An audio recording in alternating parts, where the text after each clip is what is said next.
Right then, well in that case, you know what, I'll assume that it's doing okay, because what I'm actually doing is I'm going to be assembling this Smart Robotic Car Kit 3.0 Plus by Elegoo, and full disclosure, they have sent me this to use in a video. So that's exactly what I'm going to do. And what I'm doing with this Twitch stream is also, I'm filming it to actually make a YouTube video as well. So I thought this might be an interesting opportunity. It's going to be a fairly slow and lazy stream whilst we unbox this, have a look what's inside, and hopefully build it up. Is this the thing I alluded to a few weeks ago? Well, it's one of them, yeah. So it should be quite fun, because what they claim is that it's an onboard Arduino, and it comes with everything that you need to run it. And it's going to be able to line follow and do obstacle avoidance. It's got infrared control, it's Bluetooth, and it comes with an Android dev kit and all sorts of things. So I think it's got some potential to have a bit of fun with it. But will it work in dangerous water? No idea. So yes, hopefully you can see the stream. I can't see the stream, and I don't think that my dashboard is really up to date with the latest information. So yeah, not much I can do about any of that. It just seems like Twitch is stuck.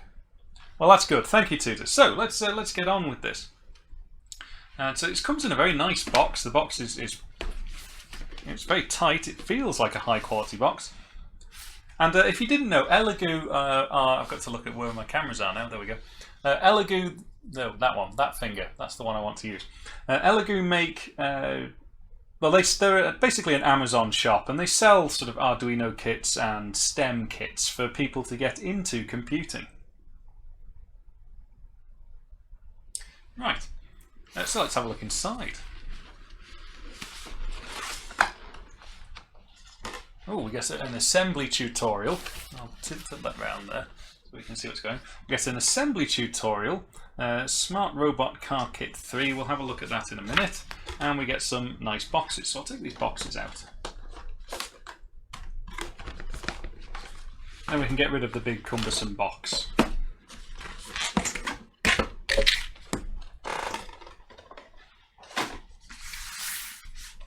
So here we have 4 boxes inside and an instruction manual.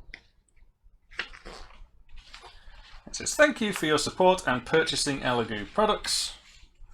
And then there's some assembly instructions, and we will follow this. We won't be all masculine and not bother. So let's start. It says, attention, remove protective film before assembling. Well, let's get all the parts out the box and actually see what they've provided for us. So I'm guessing that this bigger box is actually the chassis. Yes, that looks like it. So these are, I'm guessing, the top and the bottom of the car, and they seem to be made from some sort of laser cut acetate or laser cut acetal. I don't know, we'll see. So that looks like the chassis. Put that there. Let's see what's in this one. Ooh, lots of bits and pieces. So we've got some M3 nuts and bolts and some panels. Some more nuts and bolts and some panels. They look like PCB standoffs. More nuts and bolts. More nuts and bolts. More standoffs. Some electrical tape. What looks to be like a little tiny servo motor there. Yeah, micro servo. An SG90 for those following along. Another piece of plastic with some sticky label on. These look the standard servo components there. Some cables, and I'm guessing that's a battery pack. So it comes with a lithium-ion battery. You can charge it up there. It's got an on and off switch. It's probably not charged at the moment. Let's make sure I can keep some of these in shot. And it comes with an assortment of, well, I would call them Christmas cracker screwdrivers. They're the type of reasonably nasty screwdrivers that you would get for free with something. However, that said, maybe they will do. We will try and build the kit with the tools it provides. Let's have a look in this box. So in this box we get a remote control. Looks like 4 motor gearbox assemblies.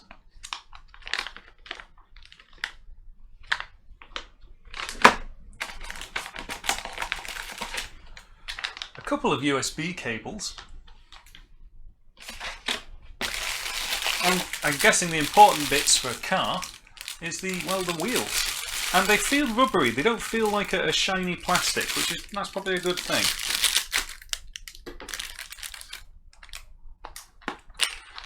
And finally, I'm guessing this is the electronics, this is the sensors and stuff. We've got, yes, there we go, old standard, good old faithful, this is an ultrasonic transmitter receiver, so that'll be used for distance measurements. We've also got I'm guessing a small Bluetooth module there. We've got something with a heatsink on, possibly power supply, we'll have a look at that in a moment. That looks like a line following sensor because it looks like it's got 3 photodiode and LED emitter pairs, we will see. This one looks like a motor driver board because it's got lots of headers on it. Oh, there's a lot of stuff here, this is pretty good. And finally, the Arduino itself. I don't know if it's a genuine Arduino, but it says it's an Elegoo Uno R3. So I'm guessing it's because it's an open source thing, they have used that for themselves.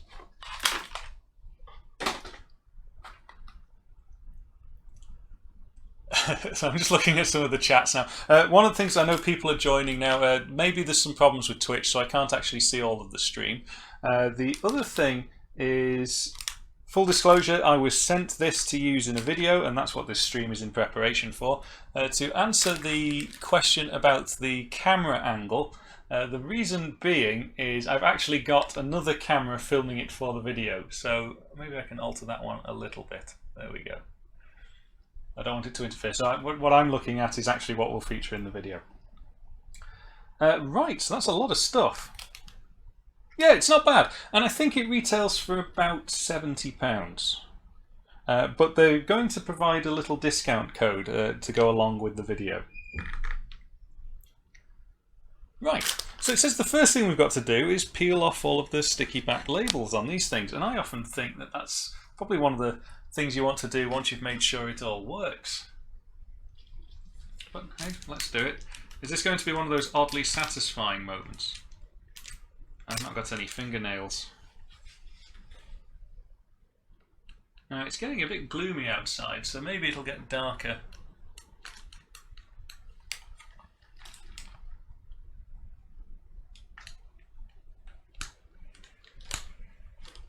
Okay, I'm in. Oh, it's a fingerprint magnet.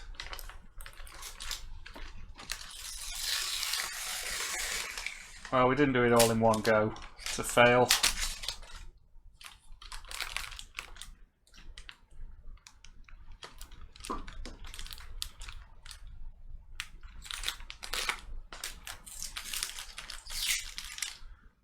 And it doesn't all peel very nicely. At work, we get through mountains of this stuff. We do lots of little prototyping bits and pieces, and we have a laser cutter just for chopping up perspex or the equivalent thereof.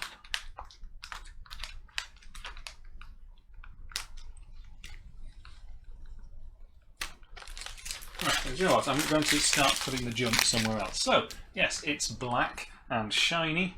Oh, it's got another side as well, and it will definitely pick up all of my fingerprints.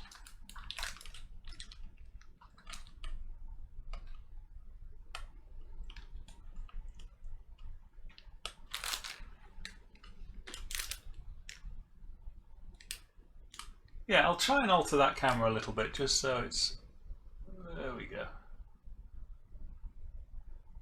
If it slowly falls down, there's not much I can do. Yeah, it looks like it wants to be where it wants to be. Right, try again. I wonder if I've got a little knife to hand that might help, but I don't want to scratch the plastic.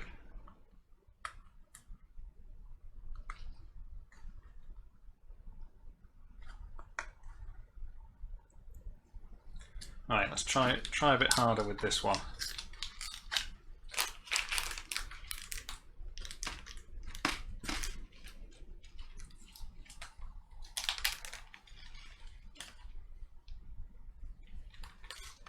Oh, little spurs are ripping. Almost. Oh, I'm just going to have more bits to fiddly peel off now.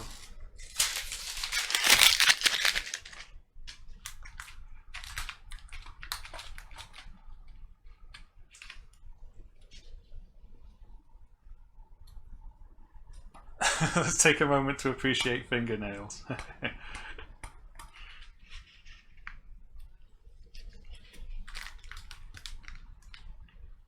So obviously in the video that I'm making for YouTube, I'm not going to just replay all of this.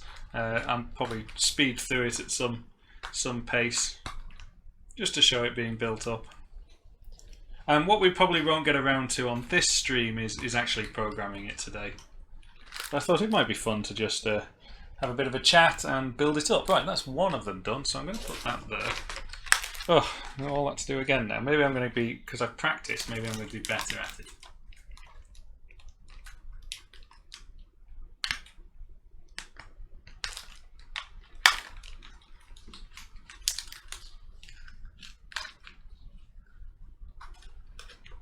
Well, this is a bit different from coding and gaming, isn't it? Actually doing something, doing what men do. We're making things with our hands. Oh, it's really gluey. Ugh.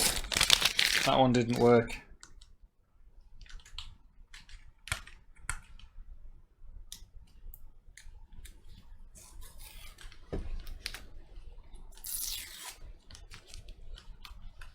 Basically sticking all of it. It's still sticky once it comes off, and it's being stuck all over my leg.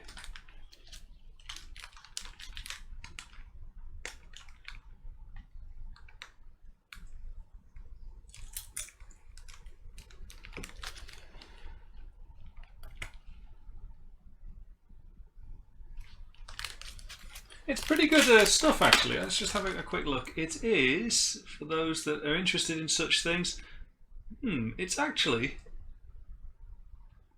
I think it might be imperial thickness, which is quite strange, because I'm not familiar with sort of off-the-shelf 4.5mm thick perspex. 3 and 5 is pretty standard. Oh no, hang on, this one had an A on it and that one had a B on it. That's important. Okay, right. Well, I'm assuming the other one had a B on it. Didn't check, I just tore it off.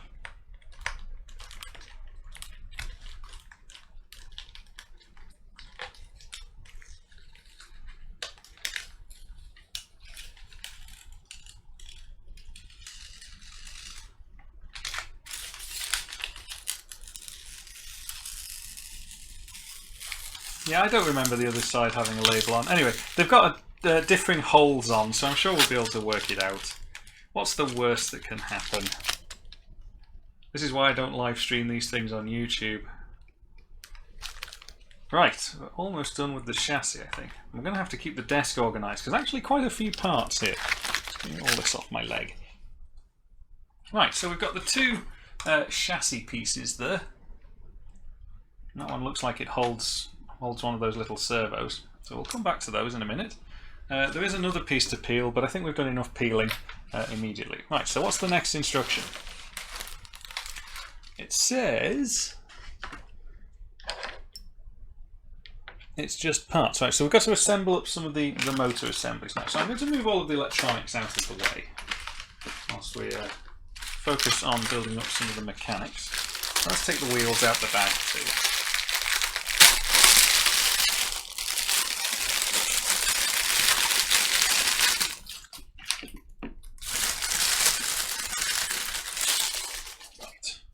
The wheels, they feel pneumatic, so they've got a squishiness to them, which I think is going to be quite an important thing, because I was a bit worried that if they were just going to be a shiny plastic, that they wouldn't actually grip. Mind you, saying that, they don't feel tremendously grippy, but we will see. And I have a plan, and we'll see how quickly I can modify these things later on this year, because I have access to a 3D printer. I have a plan to actually change the wheels on this and do something more interesting with it, but we will get there later. Right, so we've got wheels. Move those out of the way. Got a quick glance at the chat and a mouthful of drink. What controller does this run on? I believe it's an Arduino. Hang on, let me find where I've put it. I've already lost the controller. There it is. So it's an Arduino. We can have a look at that actually. Since we're on, it's got a tearing thing. Good.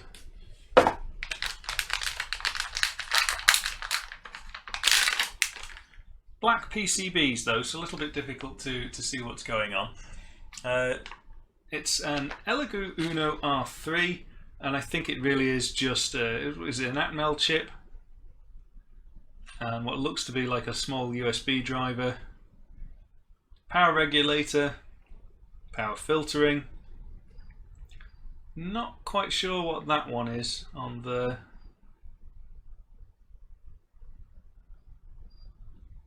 Yeah, what would that be actually? Let's say on it.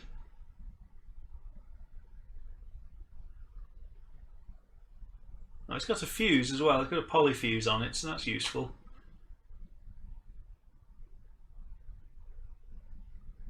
Yeah, it probably must be something to do with maybe it's another type of regulator. I don't know. We'll see. Right. So we're assembling the motors.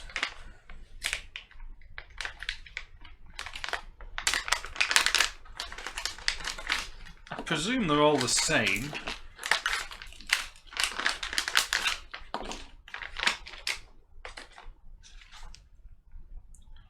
They do have a gearbox on them, so I'm guessing it's not going to be very fast, this vehicle. But that's probably for the best, given that we're going to be filling it full of dodgy sensor code. Right, so I need 1 times aluminium block. They look like aluminium blocks. Aluminium blocks, 4 pieces. I need 1 of them.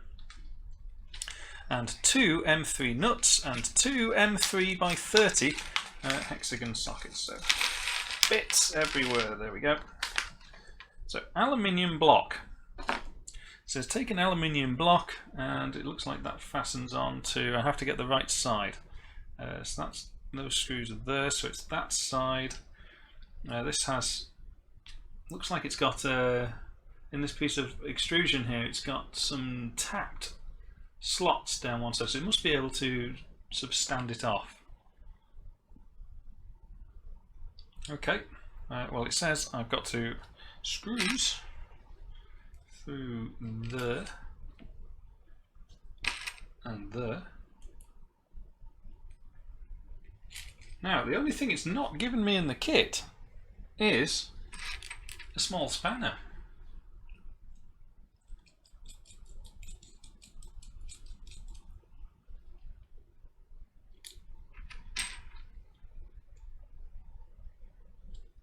Yeah, the diagram is not quite like the motor that they've provided, but it was okay. We'll be okay with that. The cables seem to go in a different place. Either that or we're assembling it all wrong straight away. Do I have a small spanner? I have this spanner, or wrench for all of those that are going to complain now.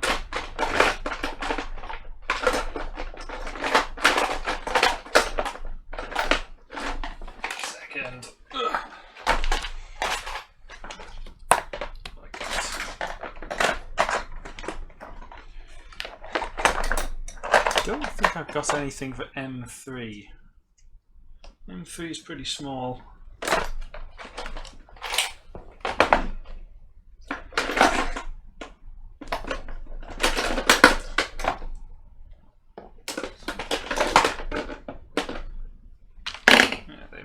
Better. Right, so we'll use this thing that they've provided, and we'll just nip those up.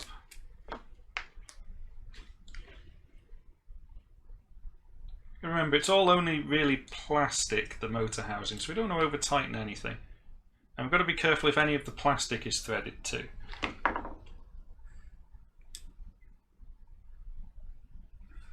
Right, so that's one of them. Let's do the others. And the way I know it's the right way round is the diagram has the 2 little screw heads here and here matched with the well, the diagram. Yes, that's the right way round. So good, I'm confident.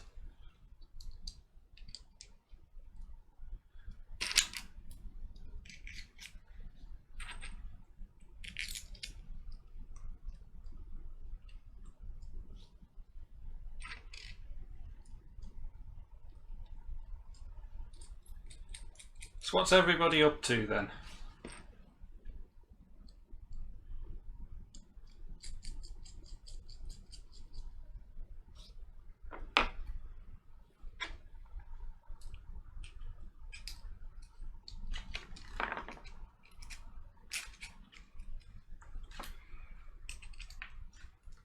This is not too dissimilar to what I do at work. Except at work I have tools. Here we're just making it up as we go along. Right, 2 of them done.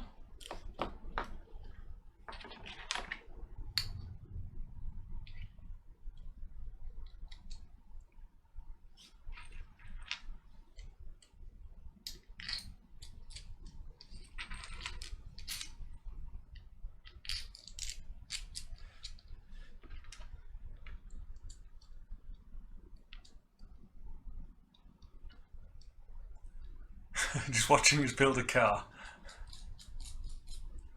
I'm using pointers to point at vector elements.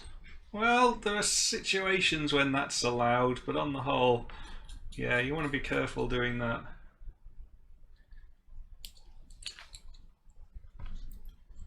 You even need that? I don't think I do. It's purchasing quite well, actually. Yeah, be fine. It'll be fine. We don't need tools. It's the worst that could happen.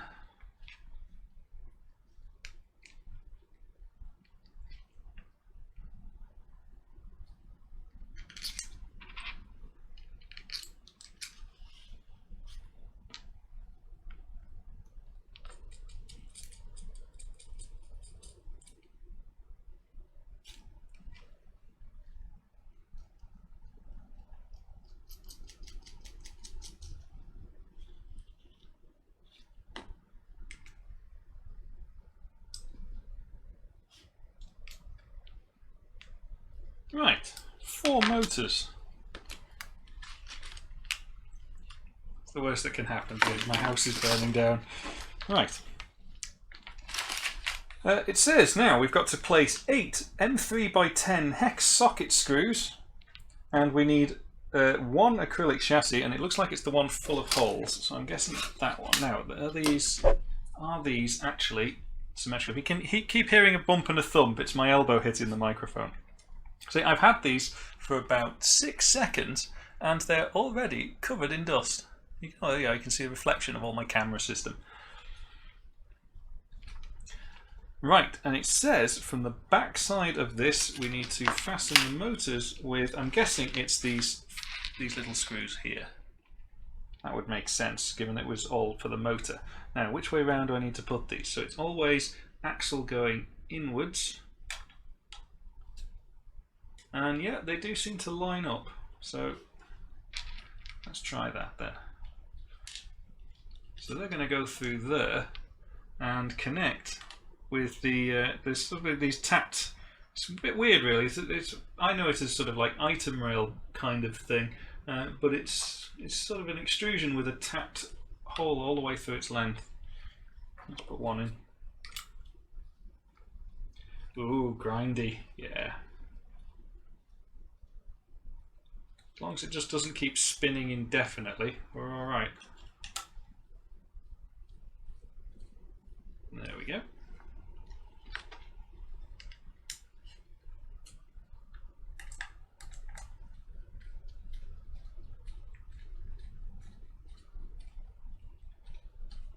They're the world's finest threads on these things, because they're only 10mm long screws, but they take a lot of turning.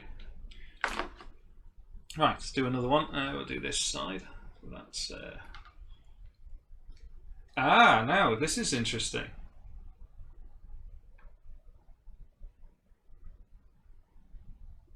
That way round. Right, okay. Thought we'd made our first mistake then. You almost had to have the fail board out, but we're okay. We're okay. Spatial awareness problem there, not a skill problem, not yet.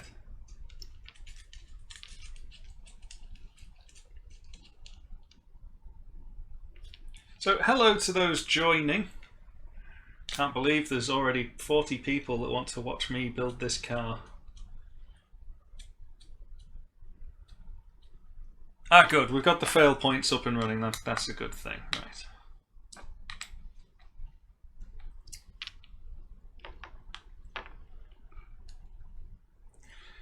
Well, yeah, I would be worried about cross-threading. If I'm looking at the threads on this, it's a bit difficult to see on the camera. Yeah, because I've had to fix the focus, or else it'll be all over the place. These little metal blocks, the threads are really thick on it. I'd be more worried about the screws actually, because I don't think the screws are an especially high quality. But you know, they're not bad. They're not bad. And I've lost the motors. There we go. So I want you on that one, that way round.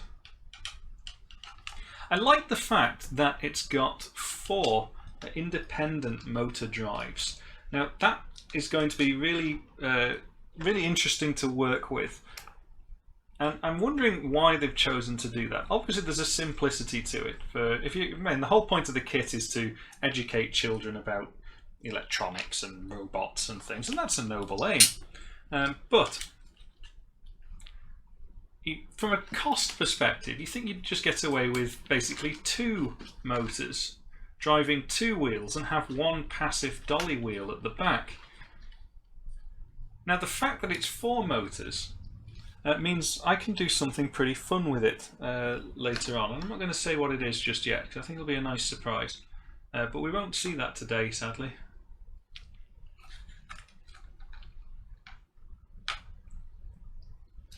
Right, last motor going in.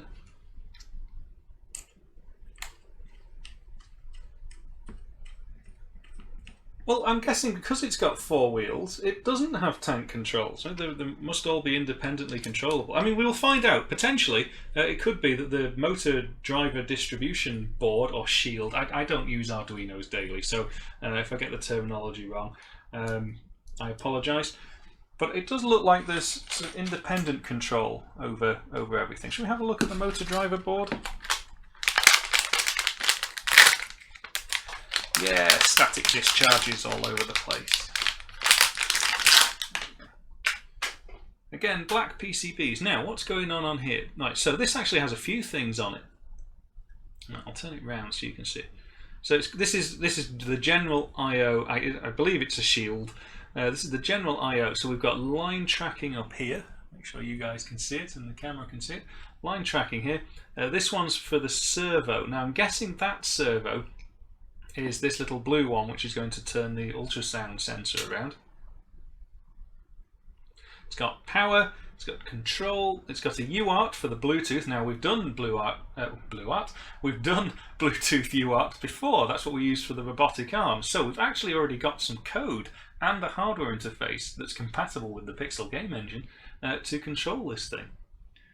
Ultrasonic sensor there, infrared sensor, so that's nice, just a little infrared receiver diode. A reset button, another set of power, some 3V 3 rails. It looks like it's just a general breakout board. But then there's all of these here, which I'm guessing... Oh, hang on, maybe these are...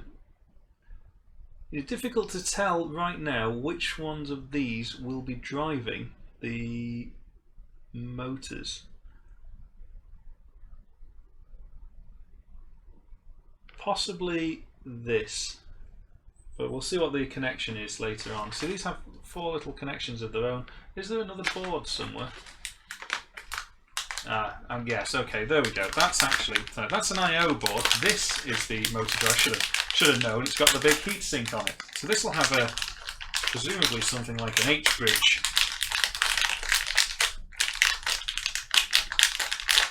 There we go. So yeah, there we go. Big diode. Flipping out, that's a pretty mighty amplifier. Can you guys see that? How many pins that's got for the size of the package that it is? Yeah, this thing could be pretty quick, but I'm guessing it's going to be more torquey than anything else. Right. I'll put that aside. Bit of a quick bench tidy up. Right, so we've done that side of the chassis. What is next? The next is, right, actually it's the part that we've just opened. That's the bit that we need to fit. So that bit, this driver, we need take out 1, 2, 3 from the bag with for uno. Very nice. For uno. There we go. And it's got 4 M3 nuts, 4 M3 screws, and they call these 4 separation shims. I don't think that's necessarily the right word, but I know what it means.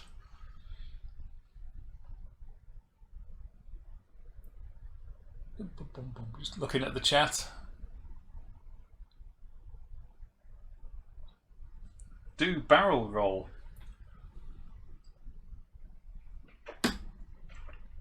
Now, it's getting a bit gloomy outside, so if it does get a bit too dark, I'll be tempted to put on one of my studio lights. That'll be quite dazzling. Right, what am I doing? We're going to install this board. I think it just mounts here, but I want to make sure I mount it the right way round. But at the moment, the board is symmetrical. So I don't... Oh no, it's not symmetrical. It isn't symmetrical. Look at that. I thought it was. But there's 2 additional holes at this end. This you can just see there with the manual underneath, which are not at the other end. So it's not symmetrical. So I will orientate it to suit the instructions. And put that there. So this is basically screw, board, shim, nut. Right. It's going to be really fiddly, this. One of those things you've got to try and do them all at once. Keep the cables out the way. Line up some of these shims. It's going to be a disaster. The other thing is, of course, I'm doing this at a rather strange angle.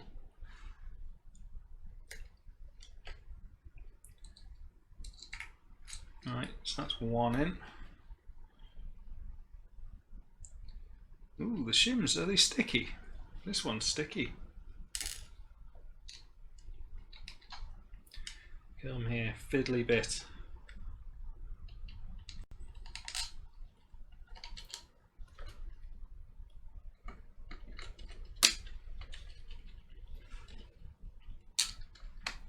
Three, and last one. I'll use one of the little screwdrivers they provide just to assist me. There we go.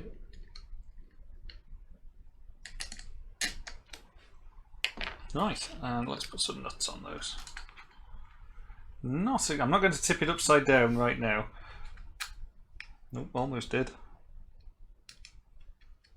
Let's get these loosely on so they don't fall all over the place.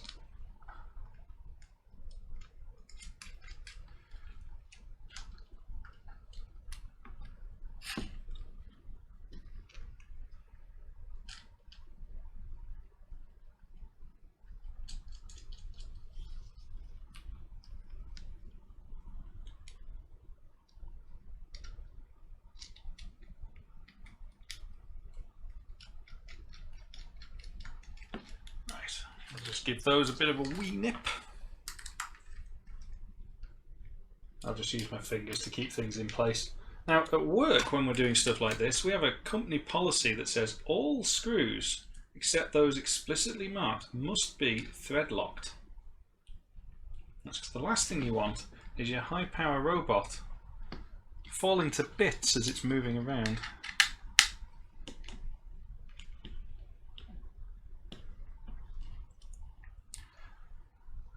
Oh, thank you, Terry. Sorry, I've not got notifications going ping, ping, ping today, so I missed that, but thank you. Even though it looks like... oh, spies. Are you brave enough to get the chat control the car when it's ready? Yes, I think we probably will do something like that. I'll have to get permission off Mrs. Javid X9 first to allow me to, well, put a racetrack in the kitchen.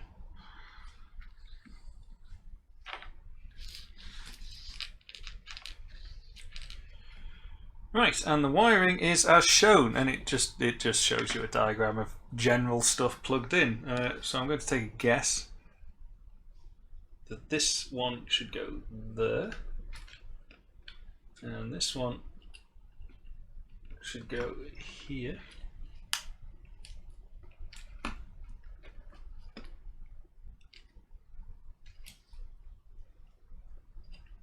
wonder what type of connectors these are. They look a little bit like the Molex sort of shrouded KK series, but they don't feel like the Molex ones.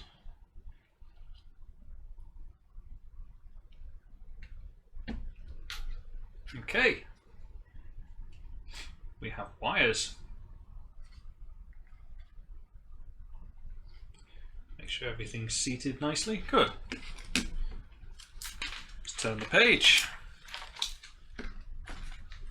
Okay, so the next phase is the line tracking module. So that's going to get fastened in. These 4 holes here at the front. The line tracking module sits on there. Let's have a look at the line tracking module.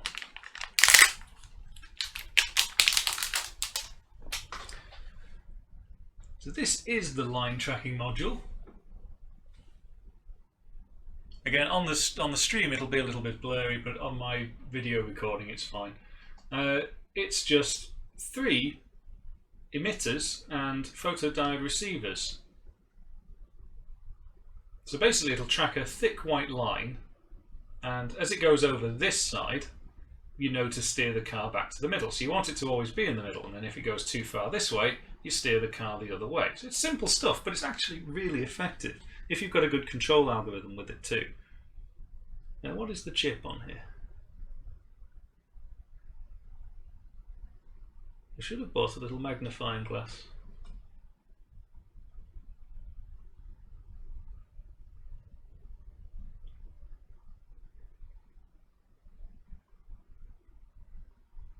I can't really tell. I thought it might be a little line driver. No, can't really tell. Not much to it though. It really is just 5 volts and ground and 3 signals. So I'm guessing this is just a bank of transistors which are going to get switched on and off to give you a nice clean logic 1 or 0 depending on whether one's hit or not. I don't really know what the pot's for. Unless the pot is to bias that to get rid of sort of ambient reflections. It might need a bit of tuning. Right, so we've got to use then the other screws, and I've got a feeling now, looking at this, that I used the wrong screws first time round. That those ones that I've just used for that board really should be used for this board, but we'll see what happens. It says I've got to find my copper hexagon screws.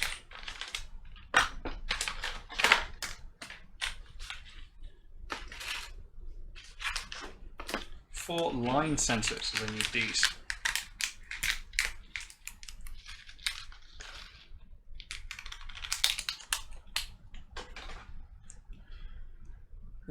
Right, so these go through the board. Where's the board? I've put the board, there's the board.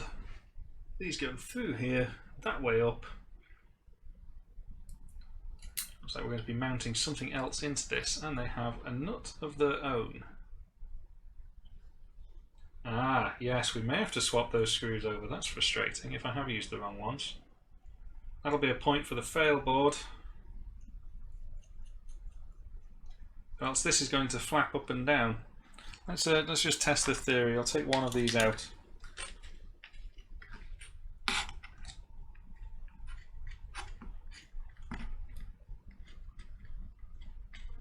I think these felt a little bit short.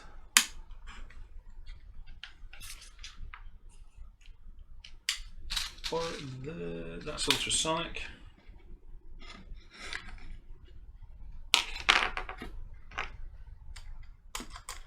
Poke you through.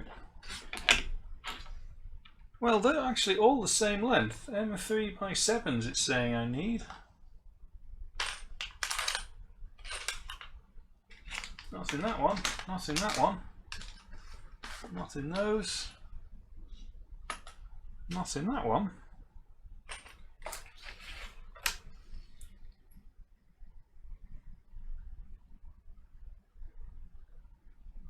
M3x7s, I don't have any M3x7s. Well, I do, but they're in that one.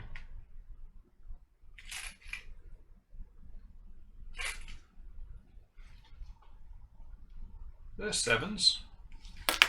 And that's for this board. What was this board saying? Oh, this one's M3x14, so actually I did use the right ones. Not a fail, not a fail. Oh, there's 17. Yeah.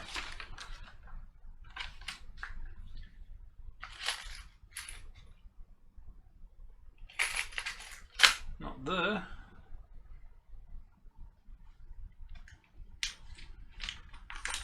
Not in that one. Well, I think we're just going to have to plough on because I don't think I've got M3x7s. Put that back in.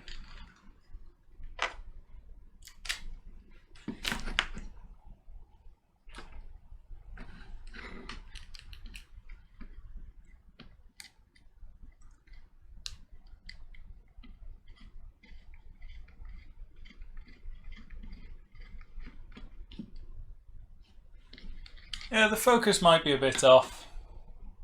I'm only using a little webcam for this.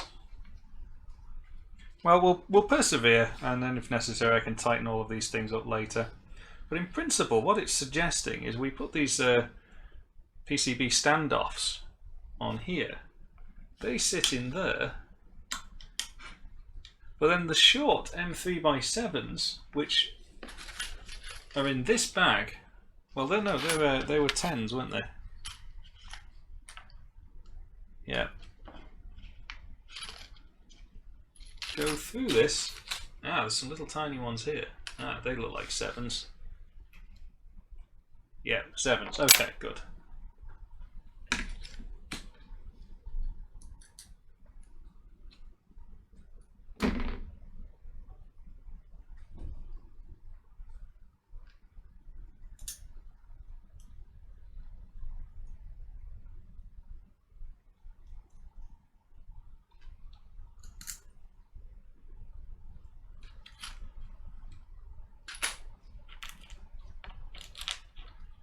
Already missing bits.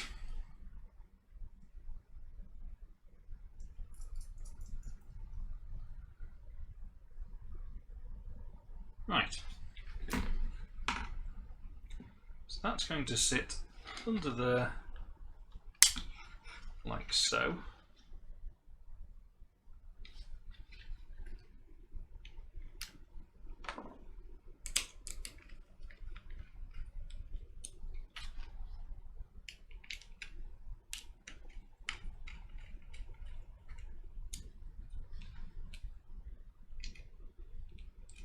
On the whole, do you know what? It actually has a reasonably high quality feel to it. You could often be mistaken for assuming it's going to feel a bit naff and cheap, but it doesn't at all. It is quite robust.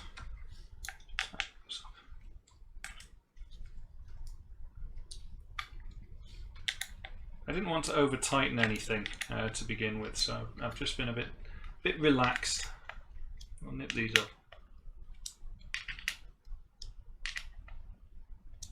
Right, so we've fitted the line following sensor.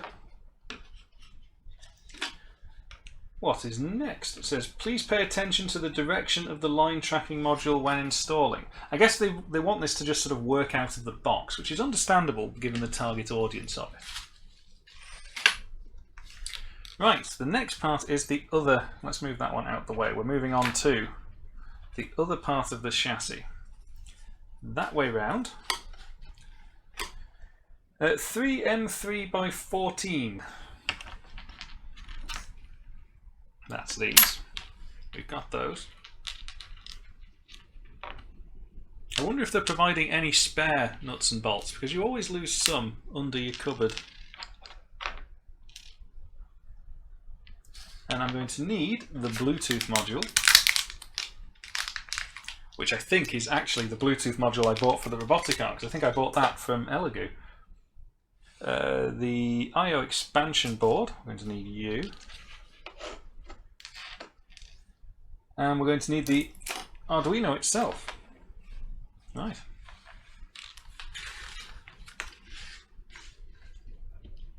So facing that way round, the Arduino is going to sit,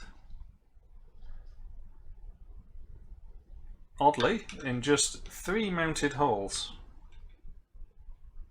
It's got 4 mounted holes, but this one is off centre, and there's only 3 mounting holes on the bottom here. Right, do it.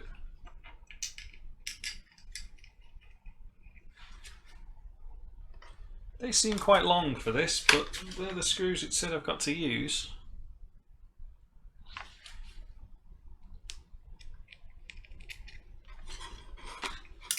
Oh.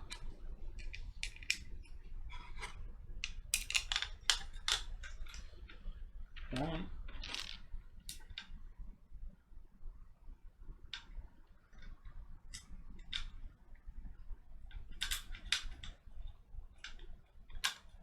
Two. I'm going to stick some nuts on those before we attack number 3.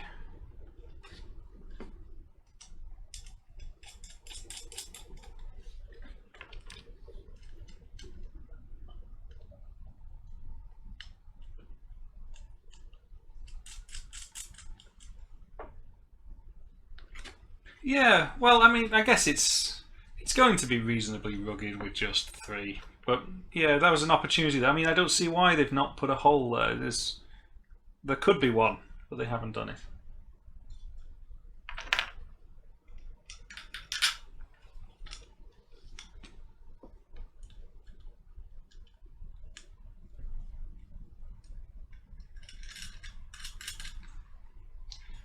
Just give those a bit of a nip. At least they supply proper little plastic washers for these things. Okay, so we've put the Arduino on. Lots of little bits of plastic flash and hair. Now, not human hair, it's like thin strands of plastic. Right, pay attention to the front and back side of the acrylic chassis when assembling. Well, mine matches the picture, so I'm going to go with that. Then he says we've got to mount the shield, which was, where have I put it there? That's the shield, so I guess this only goes on one way. Yeah, it looks like it only goes on one way. Ah, but it can actually go on one way, but... Oh no, yeah, it can only go on one way. Good. Mount that.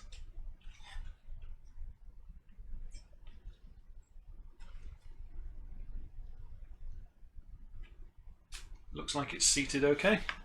Then we've got to mount the Bluetooth module.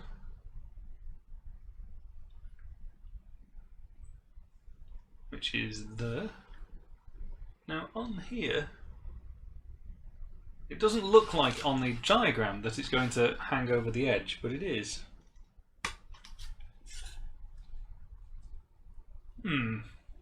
Not so sure about that, but I guess if anything it keeps the antenna out of the way. Have a quick drink.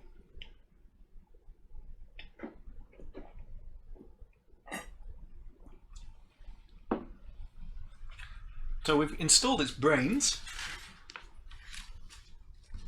Right, now we've got to install the bomb. So this one is, it looks like a completely sealed power supply. I'm not going to take it to bits just yet, but I'm guessing there's just a couple of lithium cells in there. Now the battery connoisseurs out there will be screaming at me knowing precisely what size and shape and model that they're going to be. Right, so now it says I need, whereas before it was giving me nice little tips onto which packet of nuts and bolts contain what I need, it doesn't anymore.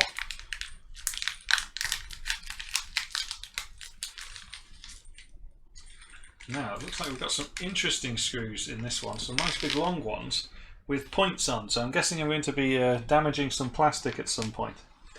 But I'm guessing they're the 2 screws, they should be 12. Good job, I've got my little steel rule, isn't it? Yep, 12. And this goes, if we turn that round that way, this just gets mounted up there. Nothing special, just nuts and bolts.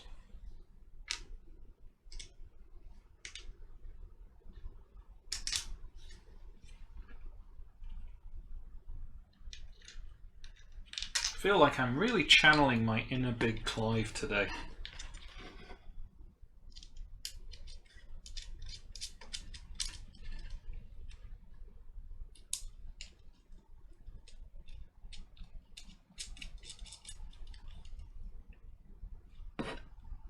Do you have a link to the kit I'm using? Not to hand at the moment. I will be providing a link. The only reason I've not sort of dropped a link there straight away is the Elegoo, who have provided me with the kit, are also going to provide me with a link that will allow you to get a small discount on purchasing it too.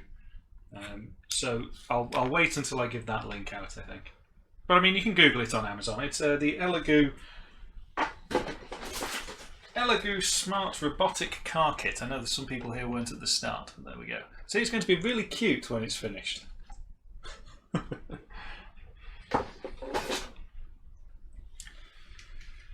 Right, that's power. Now I'll just make sure that that's in the off position before I start connecting it up, just in case there is something in there. Should we actually turn it on and see if it blinks or does anything, or is the battery going to be completely dead? What do you think, chat?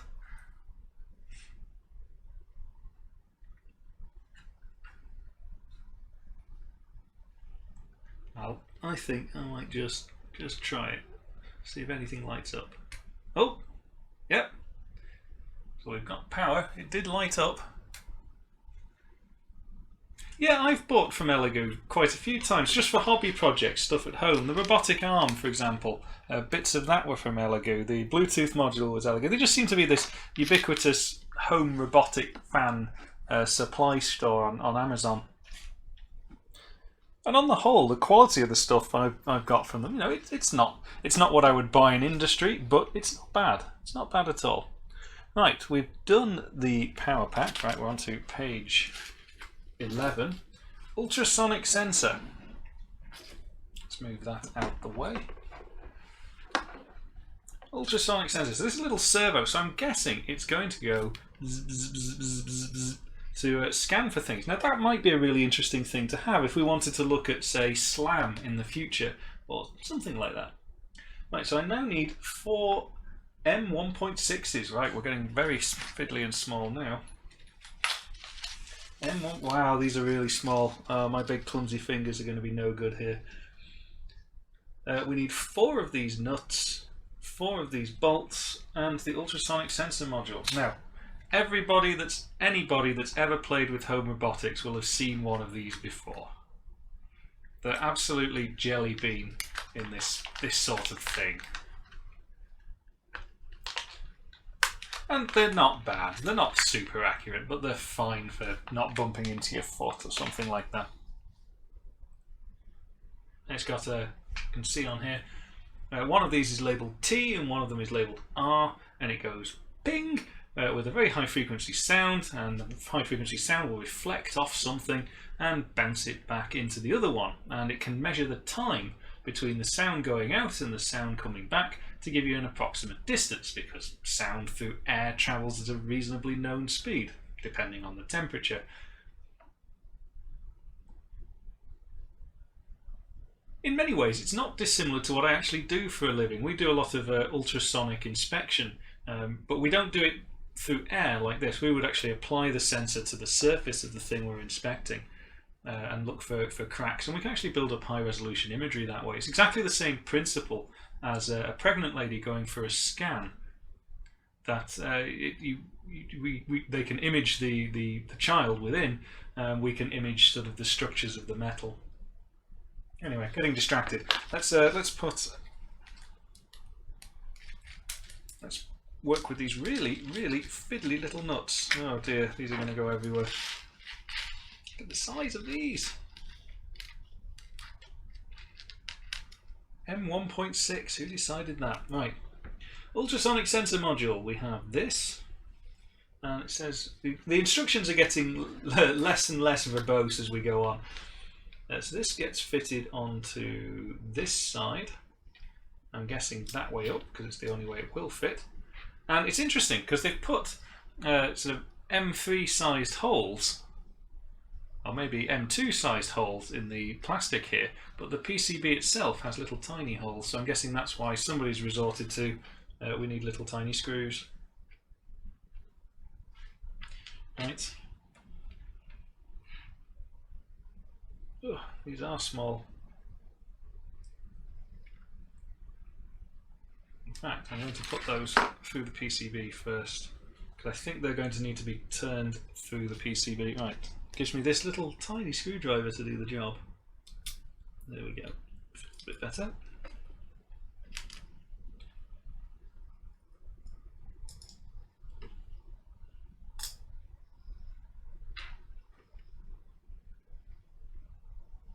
Hopefully these aren't all different lengths. I've got a feeling they are different lengths.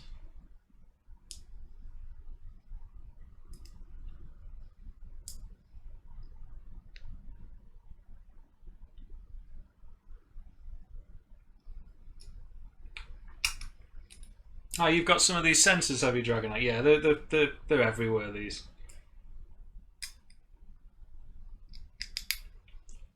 It's surprising that they're everywhere, because even though they're a nice self-contained package, they're not the easiest thing in the world to interface to.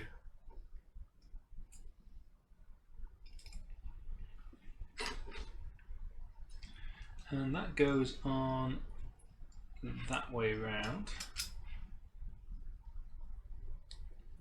Now it uses these little tiny, tiny nuts.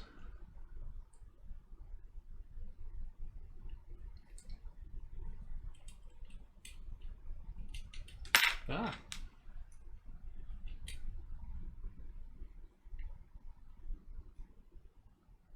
I see why they needed to provide tools with the kit. It's a good thing that they do, but in hindsight, I would have used my own.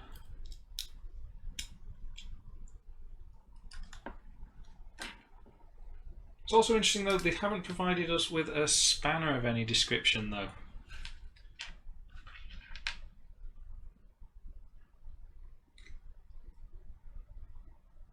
This is well fiddly. I mean, just to put it into context, that's the size of the nut relative to my finger. Alright Phil, see you later man, thanks for dropping by.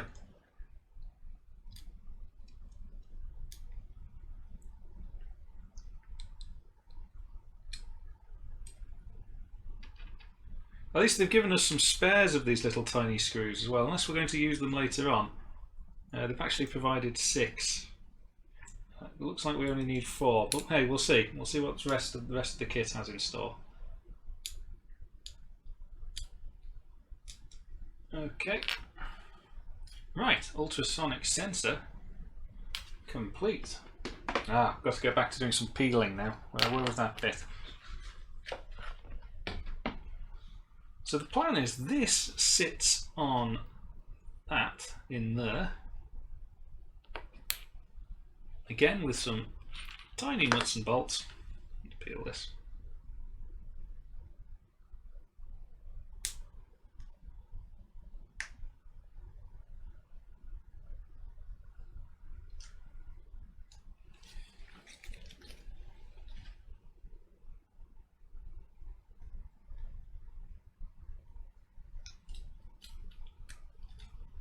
There we go.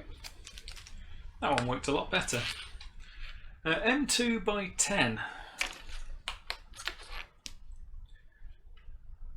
I'm guessing it's those and those.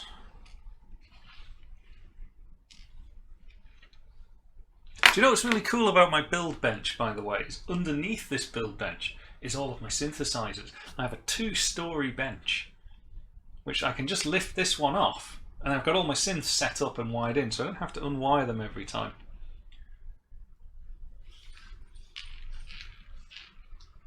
Right. So the cables need to go through.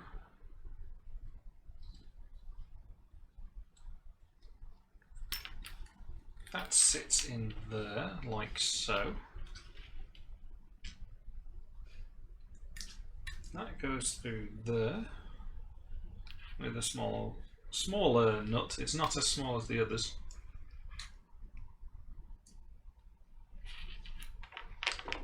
Slightly larger screwdriver.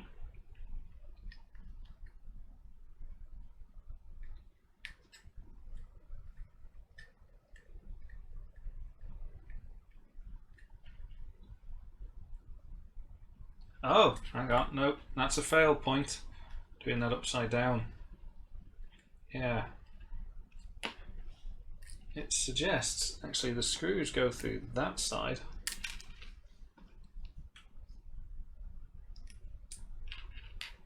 onto that surface. Ah, really fiddly.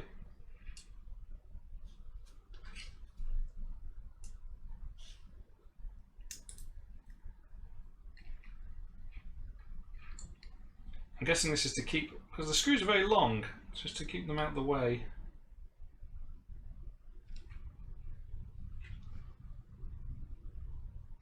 There we go.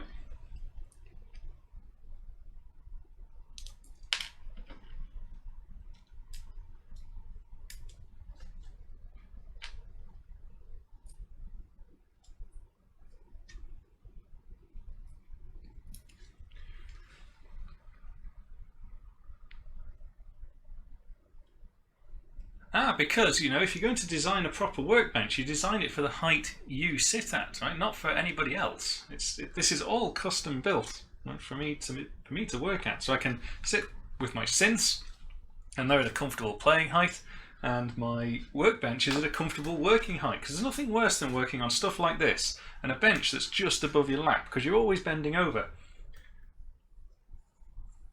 Okay, so we've assembled that bit. And we're slowly running out of bits. There's still some big chunky brass bits to put in. Right, so now it says we want 3 times M3 by 10, which I'm guessing is those. They look like 10. And 3 nuts to go with them. These little tiny ones, just before I brush them aside, I'm just going to store those in there.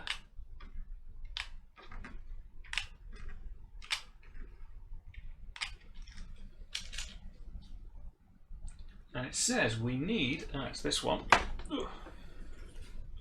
So this is going to sit in there, fed that through. Now I'm curious, I wonder why you don't just mount it directly to that. It's as if this is a little standoff plate for some reason. Wonder why that needs to sit on its own little pedestal. Why can't we just screw it directly into the chassis?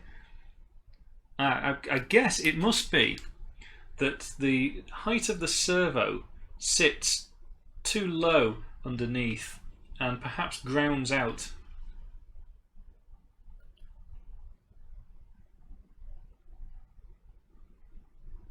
This is the top of the car, isn't it? Not the, yeah. So actually, no, I don't know. I don't know why that's like that.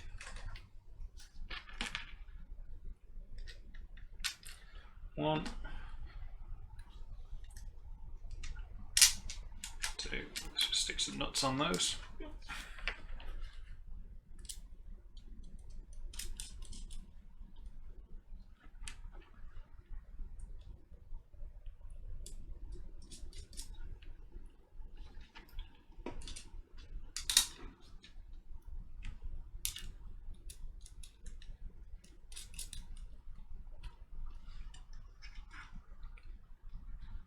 Hello, Shamil Abism.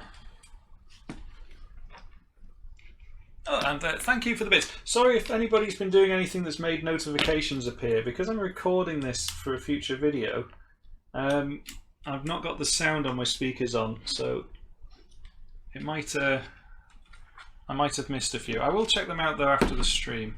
I'm just going to actually nip those up a bit. I can't grip them very easily.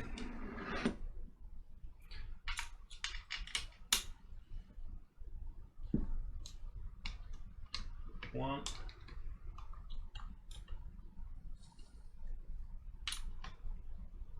two, and 3.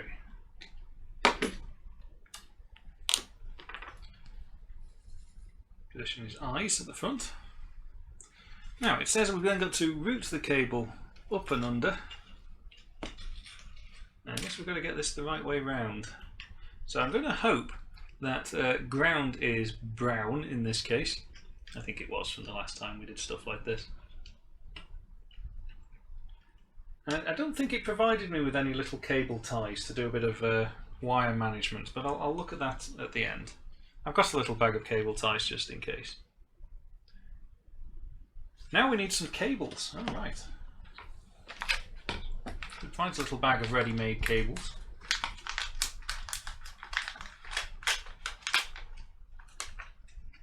Yeah, possibly, Micon. That's actually sounds like a sensible idea. Maybe there are different versions of the kit. I mean, this is version 3 of this particular kit. Right, that one looks like what I want is a pin-to-pin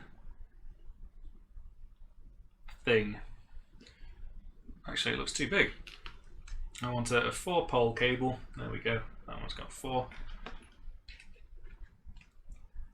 And that plugs into the one end of it. And by process of elimination, the only 4-pin socket, and it's marked Ultrasonic Sensor, I'm going to guess that that goes in there. Right, turn the page. Ah, we're getting up to the substantial build now. So I've just dropped my... oh, I'll show you actually, whilst I've got the camera out. This thing.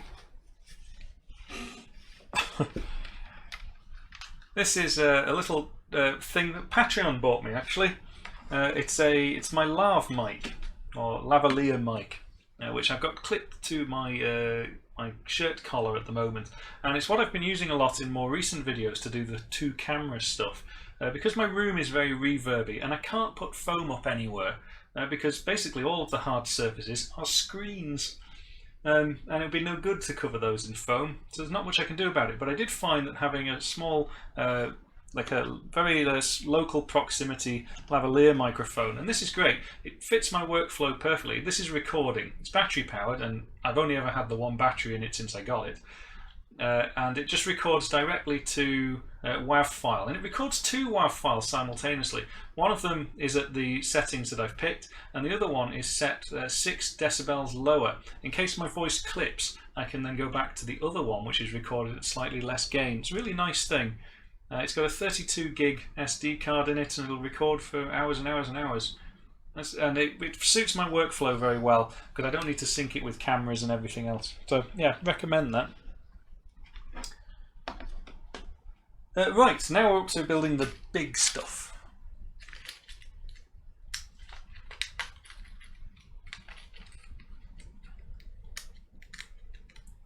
So I need some pillars.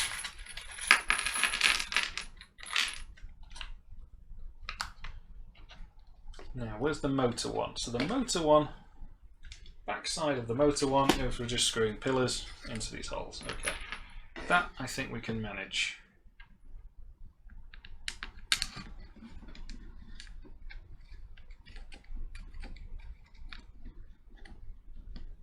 I'll just do them loosely for now, and then I can throw it about the place.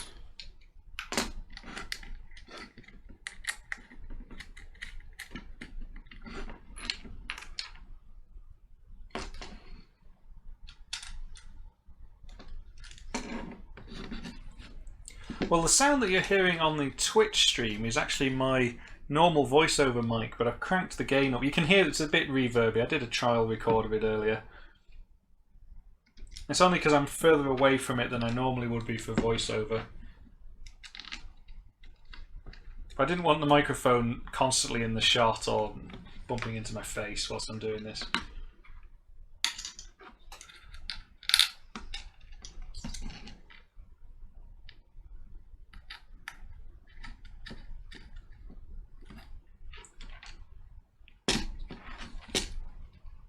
Am I missing a pillow? Oh no, good, good. Oh, phew.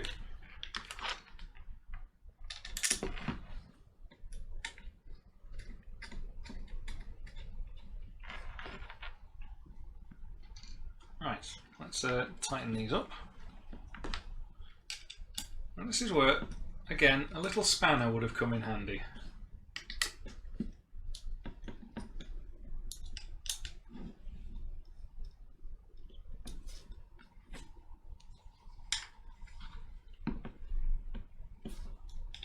I don't know if it's going to work when we power it up out of the box, because I don't really use Arduinos. Do they retain their programming? I guess they do. They must do. So I don't know if it's going to be pre-programmed with anything, but I doubt it, because that would cost more to do in the factory. Right, so we've put those on, and then we've got to do some cable routing. So this 2-pole cable. It's interesting. They've got this really quite power-hungry, high-current, presumably H-bridge chip on this board, and we're going to provide it with this flimsy, very low-gauge cable. The system I'm building at work at the moment has 40 amps going to its motors. You really have to think differently when you're working with 40 amps. Right, so that's going in there.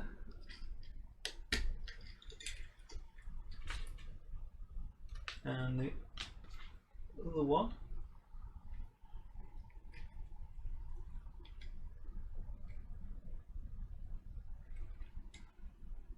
Not that one, this one.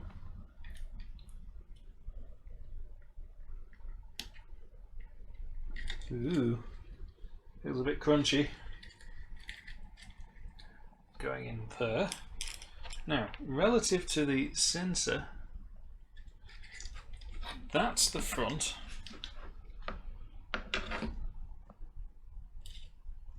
So these have to come up through this hole.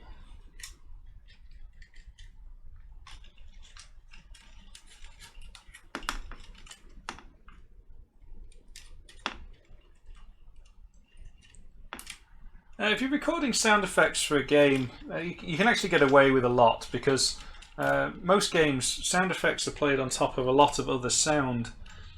So if the sound isn't perfect, most of the time you can't hear it anyway.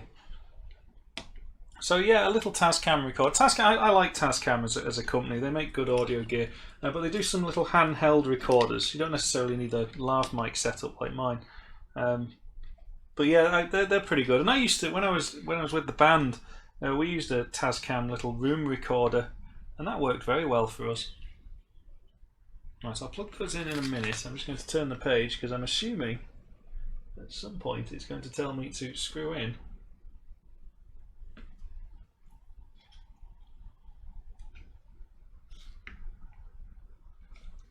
Still not told me to screw in. Okay, now it wants me to do more cables.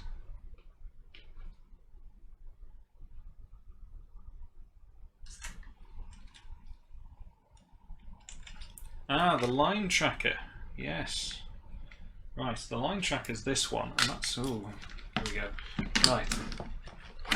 The line tracker, for reasons I don't understand, has a thicker cable than the motor drivers does. I got it the right way around, I can't see. Yes. There we go. Poke you through there.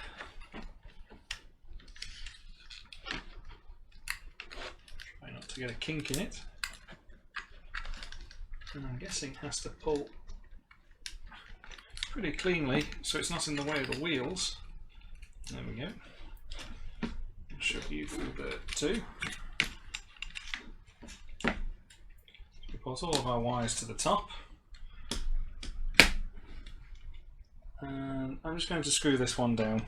Might make it easier to manipulate.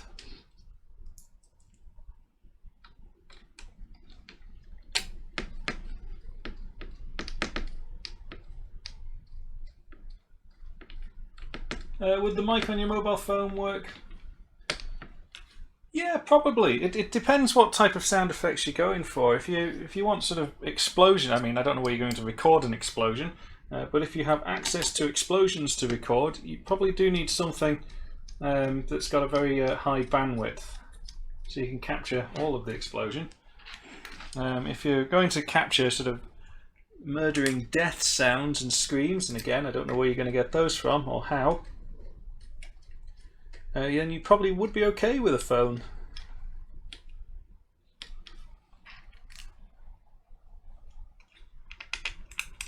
Oops.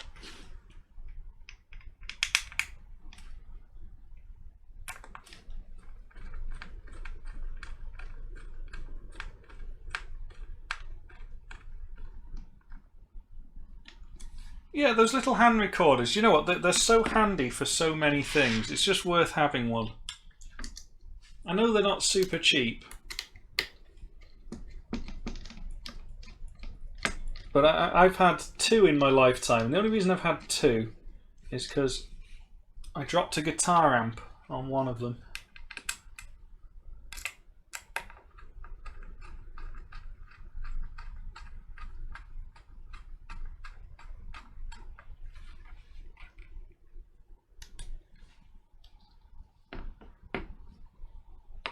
Right, so now let's plug in these cables on the top. Try and do a neat job. If anybody from where I work is watching this, they'll be laughing because they know notoriously my cable management is terrible. Right, that's line tracker. Goes in there.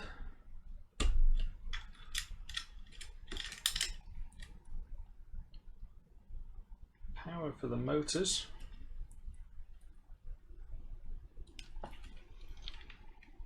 Goes in that one.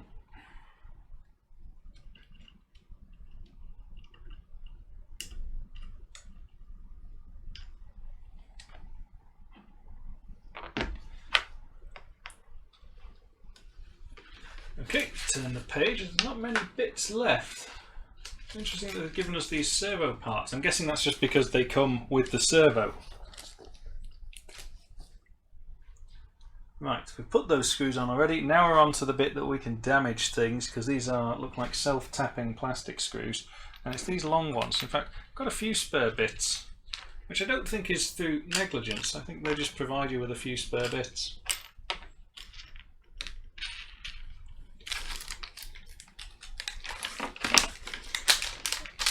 A little bit of a tidy up.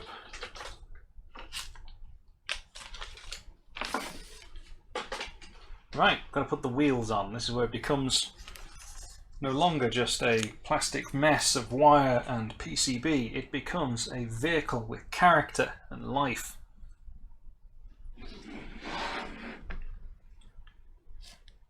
Oh good, I don't think we will actually need to tap plastic here. That's nice. Fits on there. Yeah, you see the line sensor is very close to the floor. I put a wheel on. I guess that's what you need though. You need it to be just off the floor, so it needs to run on hard surfaces.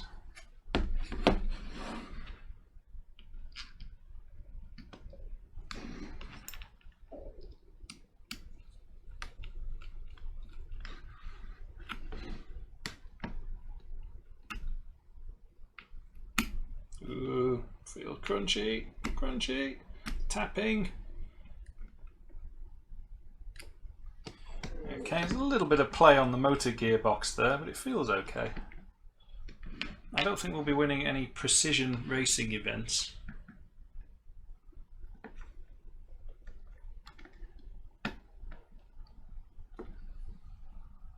Stopping you. Yeah.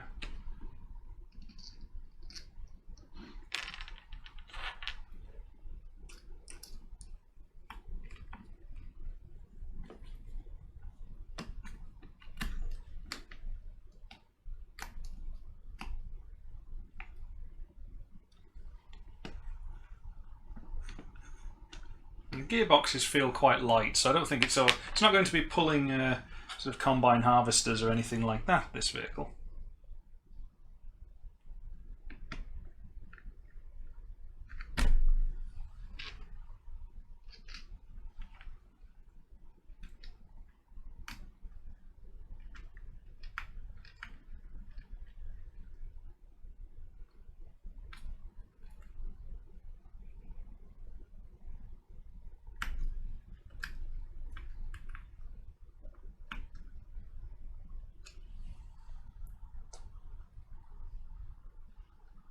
If it's not pulling harvesters, what's the point? Well, yeah, exactly.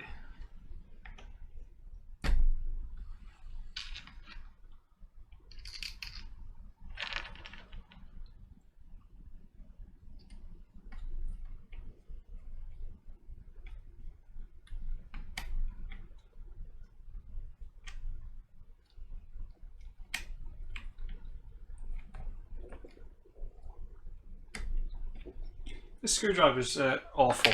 I've got no other way to describe it, so I'm going to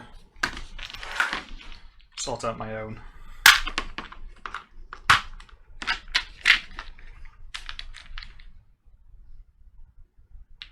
What are we looking at?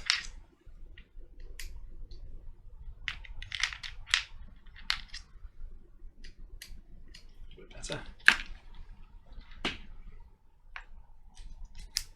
It's too small to get any torque on, which is not enough grip either. That's better. There we go.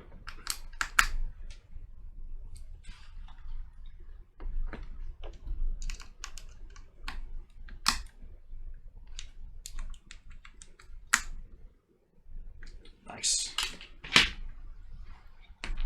Right, so look at the next page.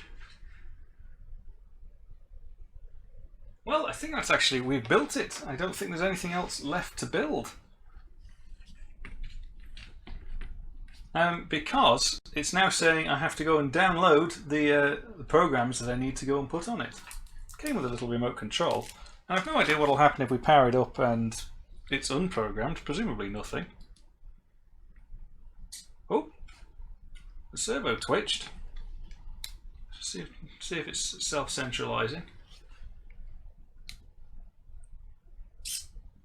Very nice, almost self-centralizing. Might need a little bit of calibrating. Oh!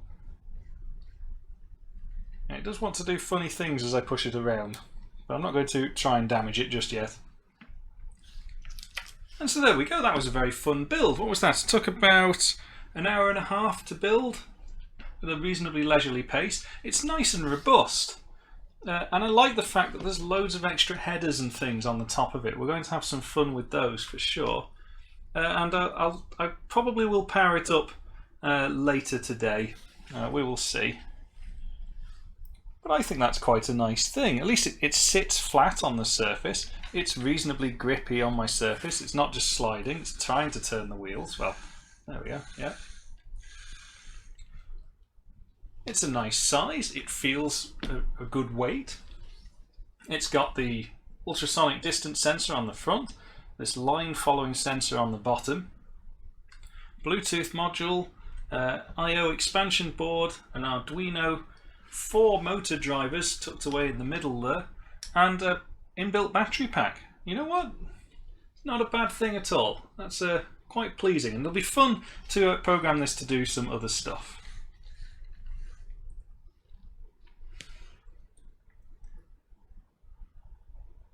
Yeah, and we did it without breaking. Thank you if anybody has subbed with Prime or dropped any bits or anything. I don't actually get any notifications at the moment. I'm in a slightly different setup than I usually would be. So if I've missed them, I do apologise. CPU, did you join too late to see the building? Well, we have built it. You can see the end result. Looks quite nice.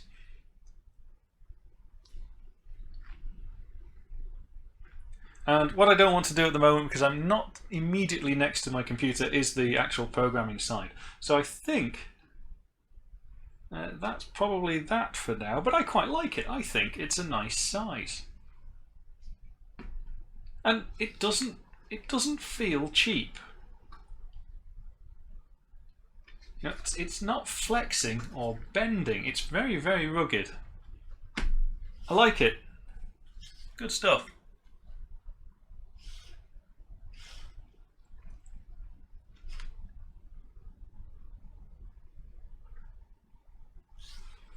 Yeah, so thank you guys for watching the stream. I appreciate it's a little bit out of focus, and that's only because of the limitations I've got with my camera setup.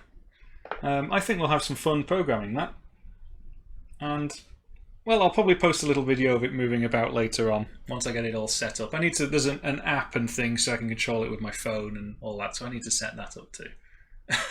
And thank you for the complex build. So this is the, for those that have joined a bit later, this was the Elegoo Smart Robot 3.0 Plus. Full disclosure, they provided it to me to feature in an upcoming video, and that's what this has been in preparation for.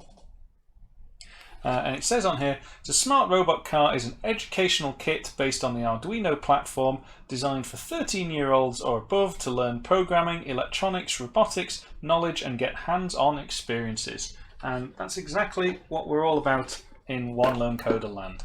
So thank you guys for watching and take care of yourselves. I'll see you next time.